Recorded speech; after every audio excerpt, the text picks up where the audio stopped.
Channel में। आज की वीडियो में हमारे ओप्स के कॉन्सेप्ट का सेकंड पार्ट है।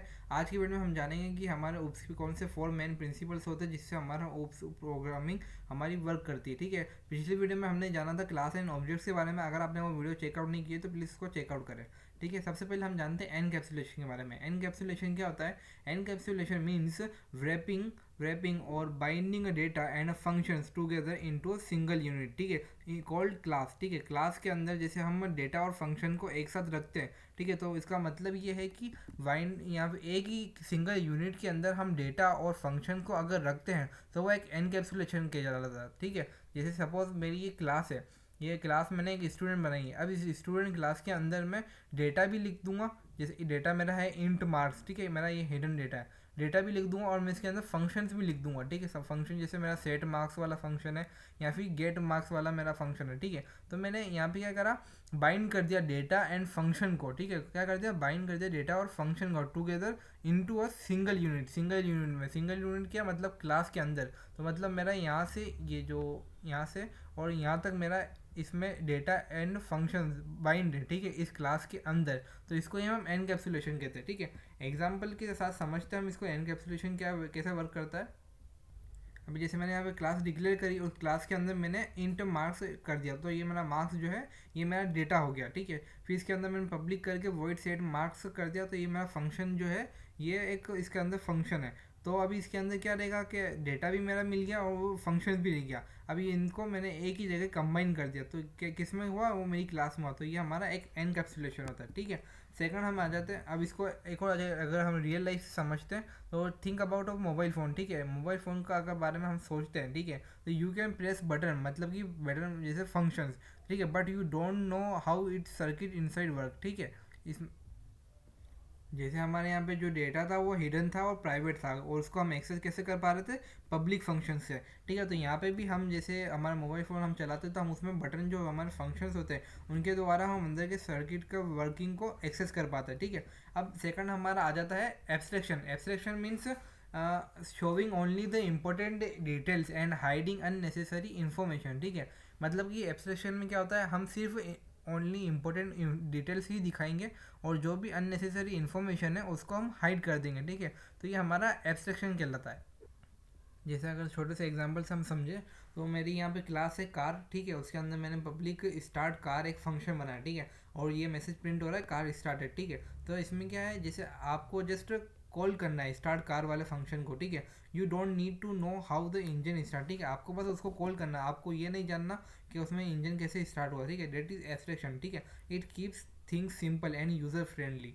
ठीक है, अगर रियल लाइफ एग्जांपल से हम समझें, when U turn a TV with a remote. ठीक है, आप टीवी को चालू कर दो रिमोट से, लेकिन आपको ये नहीं पता कि अंदर के सर्किट कैसे। ठीक है, आपको सिर्फ उसकी स्क्रीन वर्किंग दिख रही है। इसी तरह से आपके लिए जो इन्फॉर्मेशन इंपॉर्टेंट है बस वही दिखाना और दूसरी इन्फॉर्मेशन को हाइड करना ही हमारा एब्स्ट्रैक्शन कहलाता है। ठीक है, थर्ड आ जाता है हमारा इनहेरिटेंस। इनहेरिटेंस मतलब कि inheritance allow one class to use the property and function of another class. ठीक है, इनहेरिटेंस क्या करता है, एक क्लास को अलाउ करता है यूज़ करने के लिए property and function of another class. ठीक है, एक क्लास किसी अनदर क्लास की फंक्शन और प्रॉपर्टीज़ को एक्सेस कर सकती है इनहेरिटेंस के द्वारा। ठीक है, तो इसको हम इनहेरिटेंस कहते हैं। ठीक है, it helps in the code reusability. जब मेरी कोई एक क्लास होगी वो अगर मेरी दूसरी क्लास से इनहेरिट हो रही होगी तो वो क्या हो जाएगा, मेरा इनहेरिटेंस। जैसे मेरी यहाँ पे एक क्लास ए है, ठीक है, वो इनहेरिट कर रही होगी क्लास बी को। ठीक है, वो इनहेरिट अगर मान दो करती मेरी क्लास बी को, तो मतलब कि क्या होगा, मेरी जो क्लास ए के अंदर जो भी प्रॉपर्टीज़ होएगी, ए के अंदर जितनी भी प्रॉपर्टीज़ होएगी वो मेरी सारी प्रॉपर्टीज़ मेरे बी के अंदर भी आएगी। ठीक है, उसी तरह से जैसे एग्जांपल से हम इसको समझते हैं।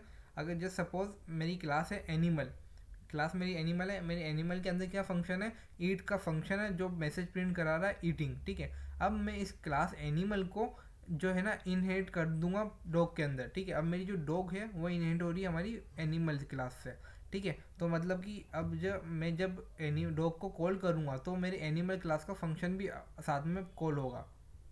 अब मेरे डॉग के अंदर का मेरा बार्क वाला फंक्शन है। ठीक है, तो इसके अंदर मैं बार्किंग प्रिंट कर रहा हूँ, तो यहाँ पे क्या होगा, now dog can use both eat and bark वाला फंक्शन। ठीक है, मतलब कि अब जैसे मैंने डॉग को इनहेरिट करवाया एनिमल से, तो अब जो मेरा डॉग वाला है वो ईट वाला फंक्शन भी एक्सेस कर सकता है और जो उसके पास में बार्क वाला फंक्शन है वो भी एक्सेस कर लेगा। ठीक है, ये हमारा होता है इनहेरिटेंस, ठीक है।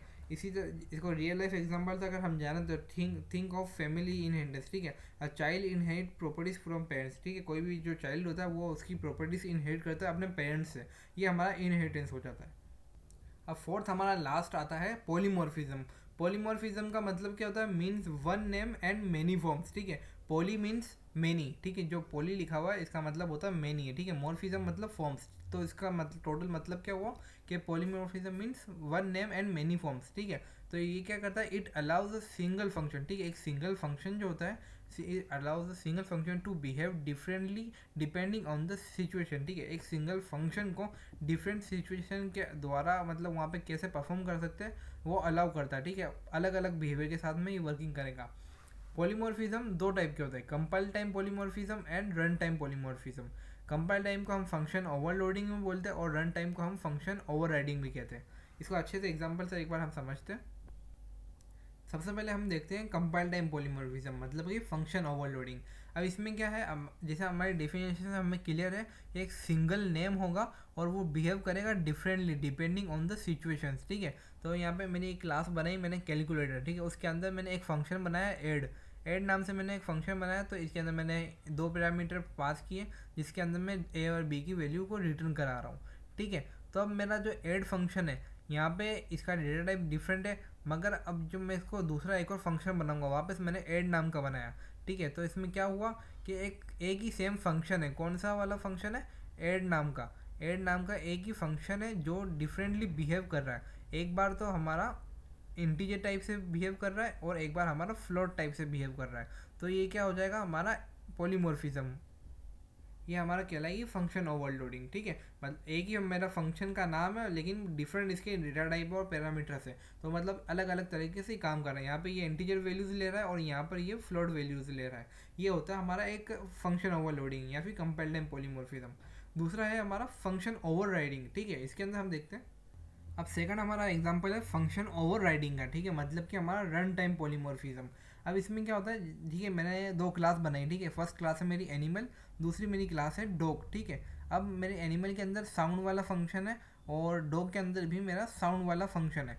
तो अब क्या होता है, मेरा जो एनिमल वाला फंक्शन है उसके अंदर जो साउंड है उसके अंदर मैं क्या मैसेज प्रिंट कर रहा हूँ, एनिमल का साउंड, ठीक है। और डॉग वाले फंक्शन के अंदर मैं क्या मैसेज प्रिंट करा रहा हूँ, बार्किंग। मतलब कि मेरा फंक्शन तो सेम नेम का है, दो डिफरेंट क्लास में फंक्शन तो सेम नेम का है मगर उनका काम अलग अलग है। मतलब ये मैसेज अलग प्रिंट कर रहा है और ये वाला मैसेज अलग प्रिंट कर रहा है, मतलब कि इनकी वर्किंग अलग है। तो यहाँ क्या क्या कह सकते हैं हम, here both class have the same function sound, ठीक है, but behave change depending on the object calls, ठीक है। मतलब कि यहाँ पे बिहेवियर चेंज होता रहेगा depending on which object calls it, ठीक है। मतलब कौन सा ऑब्जेक्ट कब कॉल करेगा, किसको कॉल करेगा, उस हिसाब से इस फंक्शन का बिहेवियर चेंज होता रहेगा। अगर मैं ये इसका ऑब्जेक्ट कॉल करता हूँ तो यहाँ पे बार्किंग आएगा, अगर मैं इसका ऑब्जेक्ट कॉल करता हूँ तो मेरा यहाँ पे एनिमल साउंड आएगा, ठीक है। Thank you, subscribe for more short contents.